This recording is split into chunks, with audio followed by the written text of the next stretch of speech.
സൗദിയിൽ ഈ വർഷം റിപ്പോർട്ട് ചെയ്ത 31,000-ലേറെ പുതിയ തൊഴിൽ കേസുകളാണ്. കൂടുതൽ കേസുകളും രജിസ്റ്റർ ചെയ്തത് റിയാദ് മേഖലയിലാണ്. മുൻ വർഷങ്ങളിലെ കേസുകളടക്കം 33,500 കേസുകളിൽ തീർപ്പ് കൽപ്പിച്ചിട്ടുണ്ട്.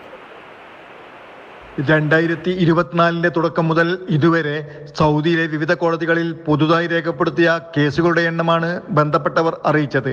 പ്രതിദിനം ശരാശരി 363 കേസുകൾ എന്ന തോതിൽ 31,655 തൊഴിൽ കേസുകളാണ് ഈ വർഷം മാത്രം രജിസ്റ്റർ ചെയ്തിട്ടുള്ളത്. മുൻ വർഷത്തിലെ കേസുകളടക്കം ഈ കാലയളവിൽ 71,000 സെഷനുകൾ നടക്കുകയുണ്ടായി.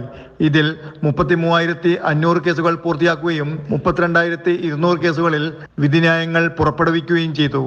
ഈ വർഷം ആദ്യപാദത്തിൽ 10,000 തൊഴിൽ കേസുകളുമായി റിയാദ് മേഖലയാണ് ഒന്നാമതുള്ളത്. മക്ക പ്രവിശ്യയാകട്ടെ 7,700 കേസുകളുമായി രണ്ടാമതും 4,590 കേസുകളുമായി കിഴക്കൻ പ്രവിശ്യയും മൂന്നാം സ്ഥാനത്തുണ്ട്. അസീർ മേഖലയിൽ 1,924 കേസുകളാണ് രജിസ്റ്റർ ചെയ്തിട്ടുള്ളത്.